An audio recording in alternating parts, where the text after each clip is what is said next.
सरसों के साग का अजीब तरीका। लुधियाना में हरजीत सिंह अपनी लड़की प्रीति के साथ रह रहा था। प्रीति 18 साल की थी।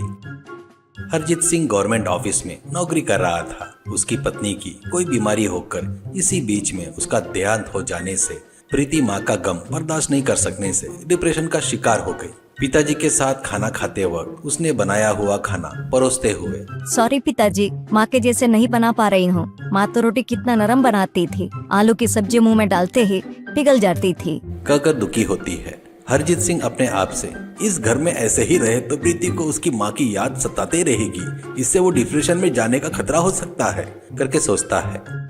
ऑफिस में अपने ऊपर के अधिकारी से रिक्वेस्ट करके गुजारिश करके अमृतसर में ट्रांसफर करवा कर अपने लड़की के साथ अमृतसर चला गया।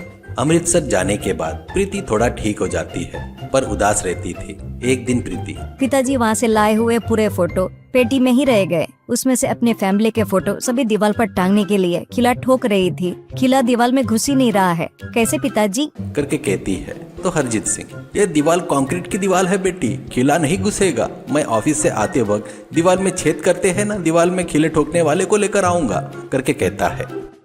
वैसे ही अगले दिन अमर सिंह बोलकर एक व्यक्ति को लेकर आता है। वो पूरे फोटो गिनकर 12 खिले का ड्रिल करना है ऐसा कहकर अपने पास के ड्रिल मशीन से दीवार में छेद करना शुरू करता है।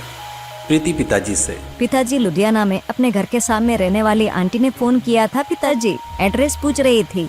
अगले महीने अमृतसर आ रहे हैं सुना है, वो अपने घर में आने वाले हैं करके बोलती है। ये बात सुनकर दीवार में ड्रिल कर रहा अमर सिंह, आप लुधियाना से हो क्या सर? हमारा भी लुधियाना है, वहाँ पर हमारे पिताजी की लेथ मशीन की दुकान है। मुझे मेरे मामा के यहाँ रखे मेरे पिताजी ने। मेरे मामा बड़े भवनों में ड्रिल करने का कॉन्ट्रैक्ट लेते रहते हैं। मुझे काम सीख लो करके यहाँ पर भेज दिए पिताजी ने, कहकर बात कर रहा था। हरजीत सिंह, हाँ हाँ अच्छा ठीक है अपना काम करो कह रहा था। अमर सिंह, यहाँ पर मेरी मामी को खाना बनाना बराबर नहीं आता सर। हमारे गांव का खाना क्या था सर, हमारी माँ खाना कितना मस्त बनाती थी और उसमें सरसों का साग तो कितना जबरदस्त बनाती थी कि मुंह में डालते ही घुल जाता था। एक बार गलती से मामी जी को बोला था, उन्होंने बनाया देखो सर, कुत्ते भी नहीं खाते वैसा बनाया था करके बता रहा था। हरजीत सिंह अपनी लड़की की तरफ देखता है। प्रीति को उसकी माँ की याद आने लगती है। वो चुपचाप रो रही थी।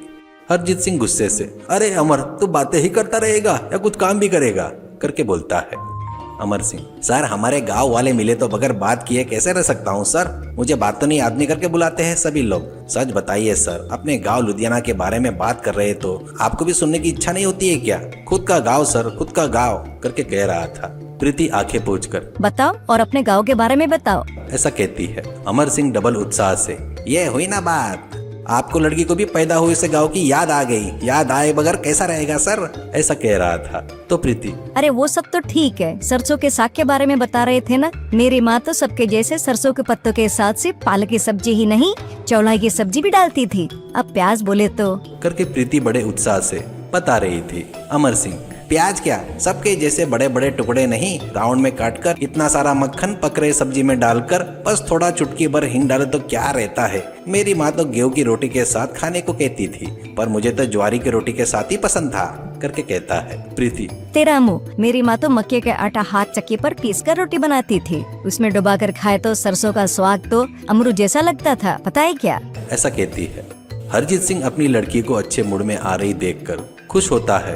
तो उतने में अमर सिंह, तो फिर अभी अपनी माँ के हाथ से रोज सरसों का स्वाद बनवा कर खा रही हो क्या, ऐसा कहता है। तो तुरंत प्रीति अपने डिप्रेशन वाले मूड में आ जाती है। पर अमर सिंह वो सब ध्यान नहीं देते हुए, ये माँ लोग होते हैं ना, तुम देखो उनके हाथ से कुछ भी बनाए तो जबरदस्त बनाते हैं करके कहता है। सरसों का साग मैं भी बनाता हूँ पर अपनी माँ के जैसा नहीं बना सकता करके कहता है। तो प्रीति, सरसों का साग तुम बनाते हो क्या? मुझे तो नहीं आता है बनाना, ऐसा कहते ही उदास होकर। तो अमर सिंह डबल उत्साह से, अरे कोई बात नहीं जी, ये काम होते ही मैं जाकर सरसों के पत्ते, पालक, चौलाई के पत्ते और मक्का सब खरीद कर लाता हूँ और बनाता हूँ, खाकर देखना एकदम जबरदस्त रहेगा, ऐसा कहता है। हरजीत सिंह भी इनकी बातें सुन रहा था तो उसको भी ताज्जुब होता है। फोटो सभी दीवार पर टांगने के बाद अमर सिंह को पैसे देकर, तेरे हाथ से बना सरसों का साग खाने की मेरी इच्छा हो रही है रे, जाकर सामान खरीद कर ला, ऐसा कहता है। अमर सिंह सब कुछ लाकर सरसों के पत्ते, पालक, चौलाई, पत्ते ये सब डालकर बड़े बर्तन में डालकर ड्रिल मशीन से उसमें डालकर उन पत्तों को मिक्स कर रहा था। तो प्रीति, ये क्या, हमारे पास मिक्सी है ना? ऐसा कहती है। तो अमर सिंह, बढ़िया रहेगा, मिक्सी में पीसी तो सब्जी खराब बनेगी। मेरी ड्रिल मशीन से बनाया हुआ सब्जी मक्के की रोटी के साथ खाकर देखो, रोज चाहिए कहोगी। कहकर पूरा खाना पकाकर उनके सामने रखता है। हरजीत सिंह, आ तू भी बैठ जा, तीनों मिलकर खाएंगे, ऐसा कहता है। तीनों लोग खाना खा रहे थे। प्रीति को फिर से आंखों में पानी आ जाता है। अमर सिंह, अरे क्या हुआ, अच्छा नहीं बना क्या, अच्छा नहीं बनाया क्या, ऐसा कहता है। तो प्रीति, अरे नहीं, ये सब्जी बिल्कुल मेरी माँ बनाती थी ना, वैसा ही है, माँ की याद आ गई, ऐसा कहती है।